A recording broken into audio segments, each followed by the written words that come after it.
L'Algérie isolait la France et l'Espagne, l'Italie s'impose comme le nouvel allié stratégique. Assalamu alaikum wa rahmatullahi wa barakatuh. Bienvenue dans cette nouvelle analyse où nous allons décrypter ensemble un basculement historique qui redessine l'équilibre des forces en Méditerranée. Le titre est clair, l'Algérie isole la France et l'Espagne, l'Italie s'impose comme le nouvel allié stratégique. Ce que nous vivons aujourd'hui n'est pas un simple désaccord diplomatique, mais une véritable réorganisation des rapports de puissance, où les alliances se défont et se reforment au gré des enjeux énergétiques, sécuritaires et politiques. La France et l'Espagne, longtemps perçues comme les interlocuteurs privilégiés d'Alger, se retrouvent mises à l'écart, sanctionnées par des choix stratégiques qu'elles n'ont pas su anticiper.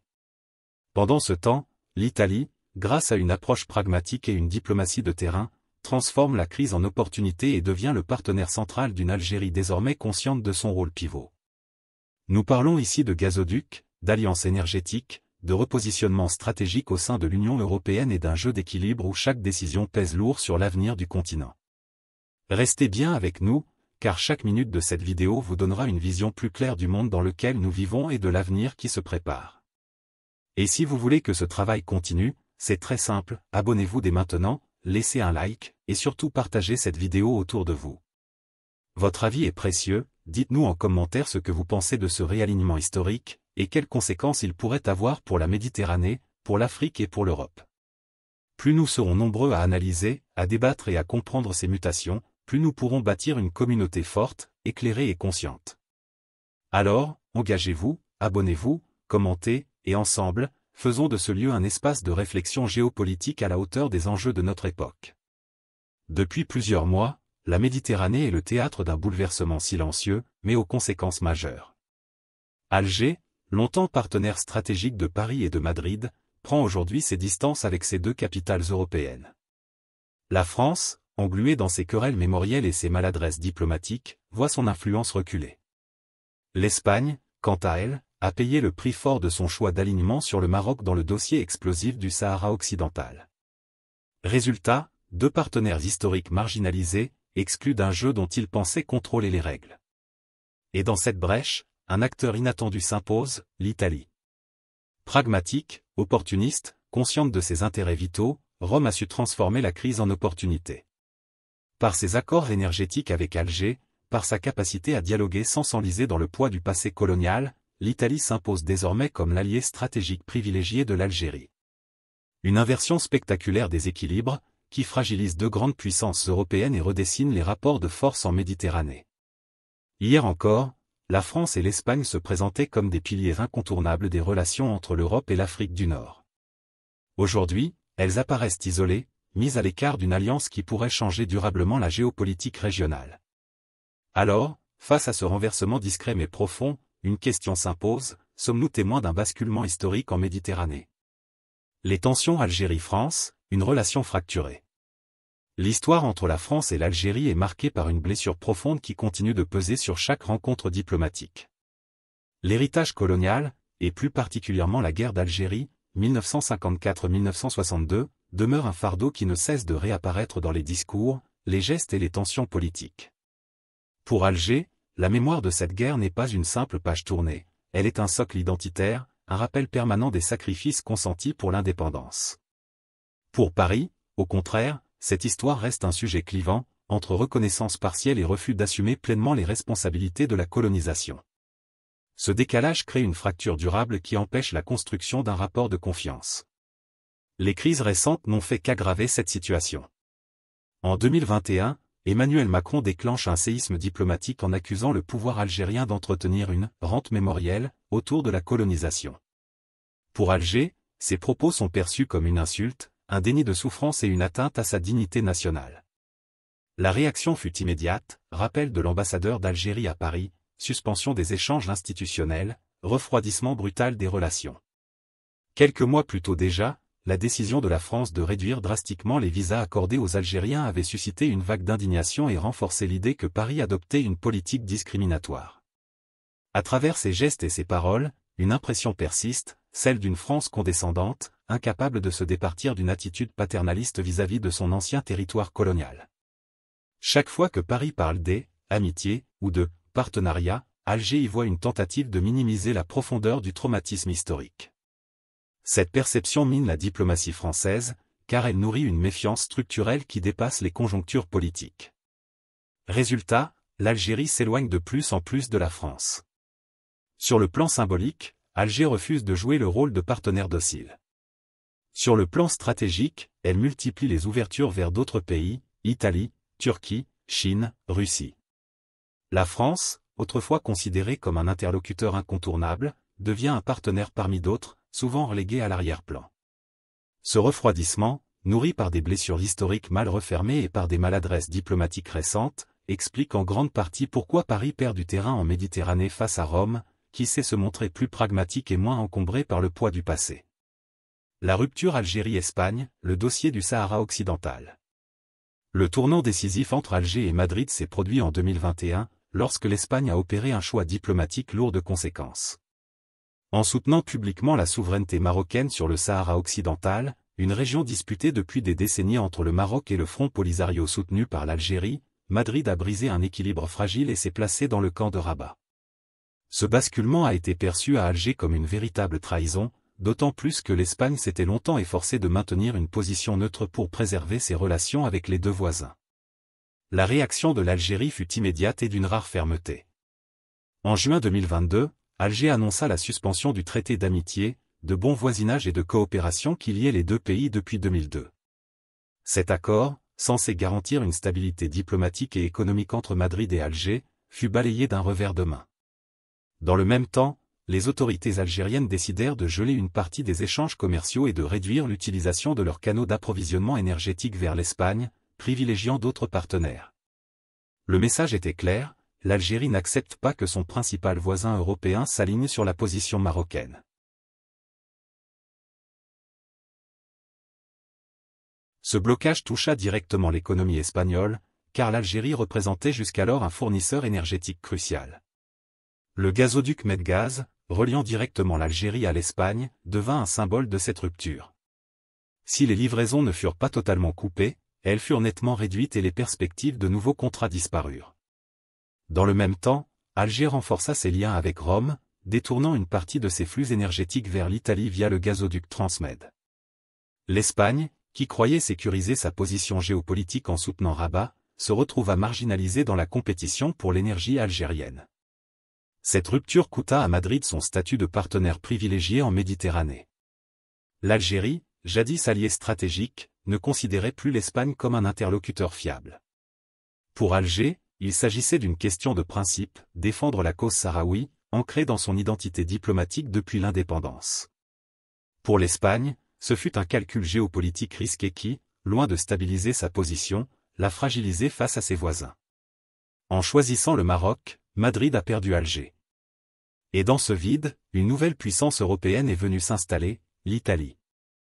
L'énergie comme arme géopolitique, le gaz algérien. Au cœur des recompositions diplomatiques qui agitent la Méditerranée, une ressource domine toutes les autres, le gaz. Pour l'Algérie, il ne s'agit pas seulement d'une richesse naturelle, mais d'un véritable instrument de pouvoir. Depuis des décennies, la compagnie nationale Sonatrach occupe une place centrale dans l'économie algérienne.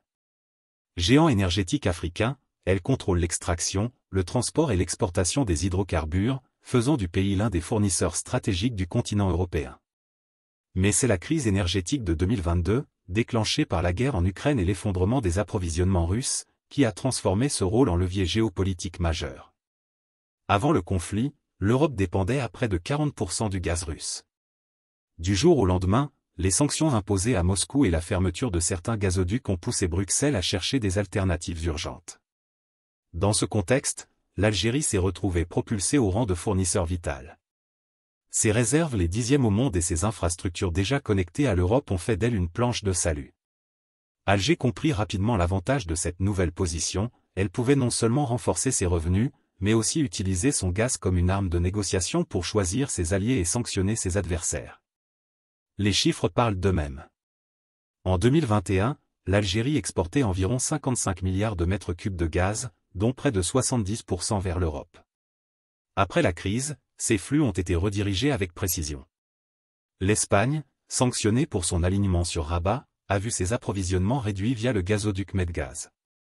En revanche, l'Italie a bénéficié d'une hausse massive des livraisons, atteignant environ 25 milliards de mètres cubes en 2022, ce qui a fait d'elle le premier client de l'Algérie, devant l'Espagne et la France. Ce rééquilibrage n'est pas seulement économique, il est diplomatique. En choisissant Rome comme partenaire prioritaire, Alger envoyait un message clair à Paris et Madrid. Le symbole de cette stratégie est le gazoduc Transmed, long de plus de 2200 km, qui relie directement les champs algériens au sud de la Méditerranée jusqu'à la Sicile en passant par la Tunisie. Cette infrastructure, renforcée par de nouveaux accords entre Sonatrach et Eni, est devenue la colonne vertébrale de l'alliance énergétique Algérie-Italie. Chaque mètre cube de gaz qui y circule incarne un basculement stratégique. Alger punit ses partenaires jugés hostiles et récompense ceux qui s'alignent sur ses intérêts. Ainsi, le gaz est devenu bien plus qu'une marchandise, c'est une arme géopolitique. Dans un monde frappé par les crises énergétiques et les rivalités internationales, l'Algérie s'affirme comme un acteur incontournable, capable d'isoler ses anciens alliés et de se forger de nouvelles alliances.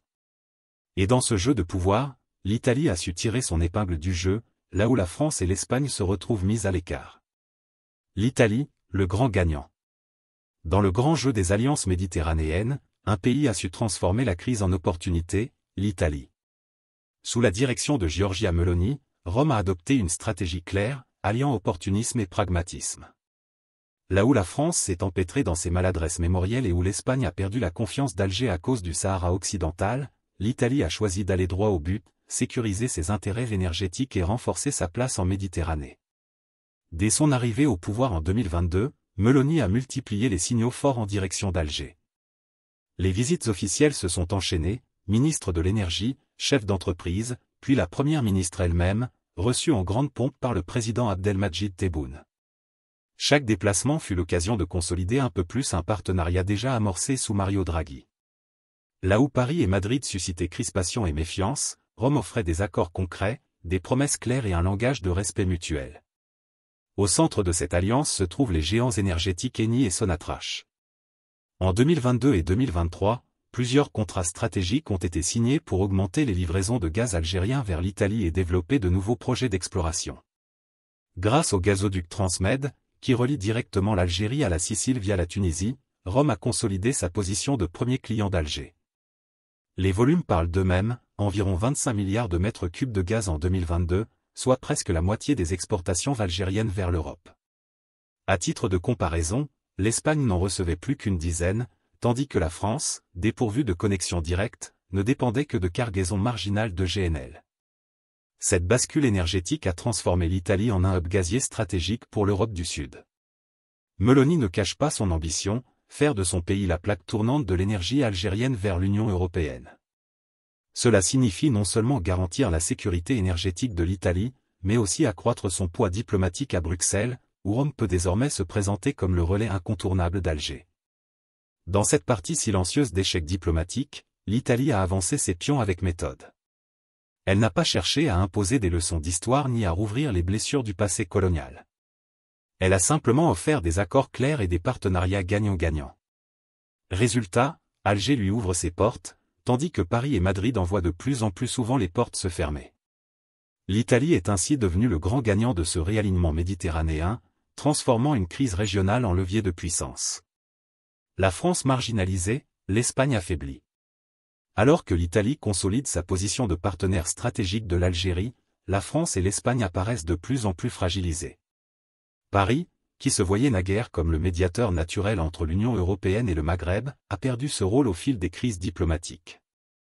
Longtemps, c'est à la France que revenait la mission d'intermédiaire, forte de ses liens historiques, de sa diaspora et de son poids au sein de l'UE. Mais aujourd'hui, ce prestige est sérieusement érodé, Alger ne considère plus Paris comme un allié de confiance, et d'autres capitales.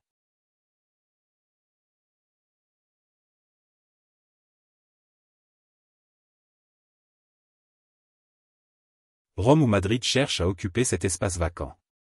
Cette perte d'influence est encore plus flagrante en Afrique subsaharienne, notamment au Sahel. Pendant des décennies, la France avait maintenu une présence militaire et diplomatique forte au Mali, au Burkina Faso et au Niger, dans le cadre de la lutte contre le terrorisme et pour sécuriser ses intérêts. Mais en l'espace de quelques années, ce dispositif s'est effondré. Le départ forcé des troupes françaises de Bamako, puis de Ouagadougou et de Niamey, symbolise l'échec d'une stratégie jugée intrusive et paternaliste par de nombreux acteurs locaux. L'arrivée de nouveaux partenaires, notamment la Russie via le groupe Wagner et la Turquie avec ses ambitions africaines, a précipité le recul de Paris dans des régions où elle s'était longtemps imposée comme la puissance incontournable. Face à Rome, la comparaison est cruelle. Tandis que Meloni multiplie les visites officielles en Algérie et engrange les contrats énergétiques, Macron accumule les malentendus et les crispations. Là où l'Italie bâtit une alliance de confiance, la France s'isole. Et face à Madrid, bien que l'Espagne ait elle aussi perdu la confiance d'Alger après son alignement sur Rabat, Paris peine à s'imposer comme un recours crédible.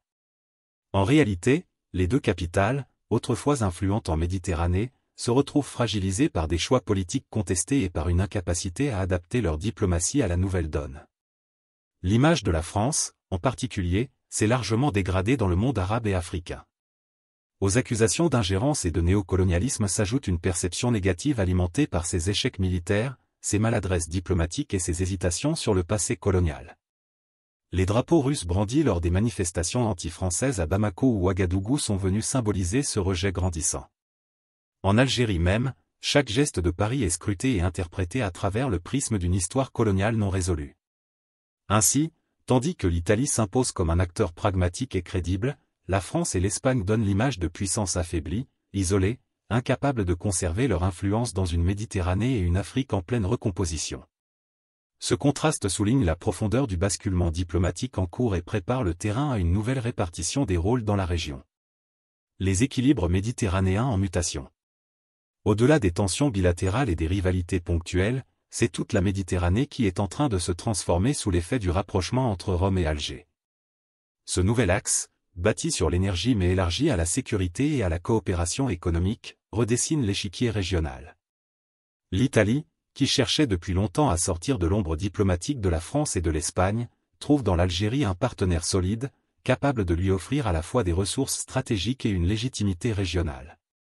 Pour Alger, Rome représente un allié fiable, libéré des pesanteurs coloniales, et prêt à négocier sur la base du pragmatisme. L'émergence de cet axe Rome-Alger constitue donc une véritable rupture avec le passé, où Paris et Madrid dominaient les relations euro-maghrébines. Cette mutation a un impact direct sur l'Union européenne. Une fracture se dessine entre les États du Sud, d'un côté l'Italie et, dans une moindre mesure, l'Espagne qui tente de se repositionner malgré la crise saharienne, de l'autre, la France, isolée et marginalisée. Là où Paris pensait conserver son rôle de leader naturel en Méditerranée, c'est désormais Rome qui s'impose comme interlocuteur privilégié d'Alger, avec des conséquences diplomatiques considérables à Bruxelles.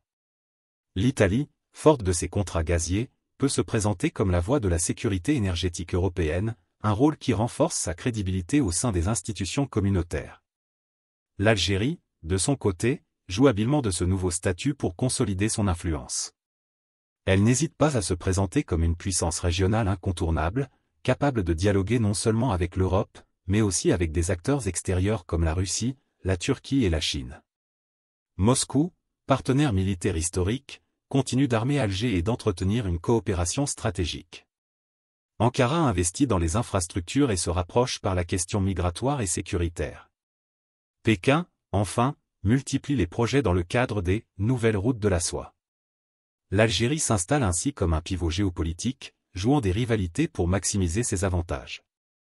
Dans ce jeu de recomposition, l'Italie apparaît renforcée. Grâce aux gazoducs Transmed et aux accords conclus avec Sonatrach, elle devient le hub gazier de l'Europe du Sud, capable de redistribuer le gaz algérien vers ses partenaires européens. Ce rôle de plaque tournante énergétique lui confère une influence nouvelle, dépassant le cadre méditerranéen pour peser dans les débats européens sur l'avenir énergétique. En quelques années, Rome est passé du statut d'acteur secondaire à celui de puissance montante en Méditerranée, capable de concurrencer la France sur son propre terrain d'influence. Ainsi, la Méditerranée entre dans une nouvelle ère, celle d'un équilibre réorganisé, où les anciennes puissances perdent de leur éclat, tandis que de nouveaux partenariats s'imposent. L'axe Rome-Alger n'est pas seulement une alliance de circonstances, il est le symptôme d'une mutation profonde qui pourrait redéfinir durablement la hiérarchie des puissances dans la région. L'avenir, scénario possible. L'avenir des relations entre l'Algérie, la France, l'Espagne et l'Italie reste ouvert, mais plusieurs scénarios se dessinent. Le premier serait celui d'une réconciliation diplomatique. Rien n'empêche en théorie Paris, Madrid et Alger de renouer un dialogue apaisé, mais cela supposerait un changement profond d'attitude. La France devrait accepter d'affronter son passé colonial avec une reconnaissance plus franche et des gestes concrets, sans se réfugier derrière les demi-mesures qui nourrissent la méfiance. L'Espagne, pour sa part, devrait trouver un équilibre entre ses relations avec Rabat et le respect de la position algérienne sur le Sahara occidental. Si ces conditions étaient réunies, Alger pourrait envisager une normalisation progressive de ses rapports avec ces deux capitales européennes. Mais le chemin est étroit, car les rancunes sont profondes et les maladresses récentes ont laissé des cicatrices visibles. Le second scénario, plus probable à court terme, est celui d'un basculement durable où l'Italie resterait le partenaire privilégié de l'Algérie. Ce choix repose sur une réalité pragmatique. Rome a déjà consolidé ses positions par des accords énergétiques solides et une diplomatie fondée sur la confiance.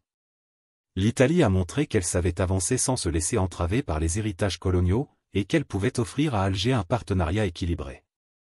Tant que les contrats avec Eni et Sonatrach se maintiendront, tant que le gazoduc Transmed restera le pivot de l'approvisionnement européen, il est difficile d'imaginer un recul de Rome dans ce rôle. Les enjeux énergétiques pèseront lourdement dans cette équation. L'Europe, en quête de diversification après la rupture avec la Russie, continuera de regarder vers Alger comme une source d'approvisionnement vitale. L'Algérie sait qu'elle détient une carte maîtresse et qu'elle peut choisir ses alliés. Si elle mise durablement sur l'Italie, cette alliance pourrait remodeler la Méditerranée pour des décennies. En revanche, si la France et l'Espagne parviennent à offrir de nouvelles perspectives économiques ou politiques crédibles, elles pourraient regagner une partie de leur influence.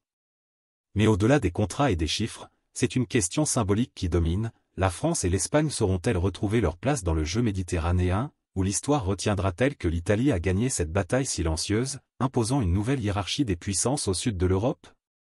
Nous arrivons au terme de cette analyse, et une chose est certaine, l'équilibre méditerranéen est en train de basculer. L'Algérie, en s'affranchissant de la France et de l'Espagne, affirme son indépendance stratégique et choisit de construire une alliance solide avec l'Italie. Ce réalignement n'est pas un simple épisode, c'est une recomposition profonde qui touche au fondement même de la diplomatie européenne, énergie, sécurité, influence régionale. La Méditerranée devient un espace de compétition où seuls les acteurs capables d'adapter leur stratégie survivront. Dans ce contexte, votre rôle est essentiel. Cette chaîne existe pour donner des clés de lecture claires, professionnelles et précises sur les grands bouleversements de notre époque. Mais pour qu'elle continue à grandir et à éveiller les consciences, nous avons besoin de vous. Abonnez-vous dès maintenant, cliquez sur like pour soutenir ce travail, et surtout, partagez cette vidéo autour de vous. Vos commentaires sont précieux, exprimez vos analyses, vos accords, vos désaccords, car c'est dans l'échange et le débat que se forge une véritable compréhension des enjeux. Faisons de cette communauté un espace où l'on réfléchit avec rigueur, où l'on discute avec intelligence, et où l'on bâtit une vision lucide des rapports de force mondiaux. Ensemble, donnons de la profondeur à l'actualité et refusons les récits simplistes. Et pour conclure, élevons nos cœurs vers Allah. Que Allah nous accorde la clairvoyance dans un monde d'illusions, la sagesse dans nos choix, et la force d'agir avec justice et dignité. Amen.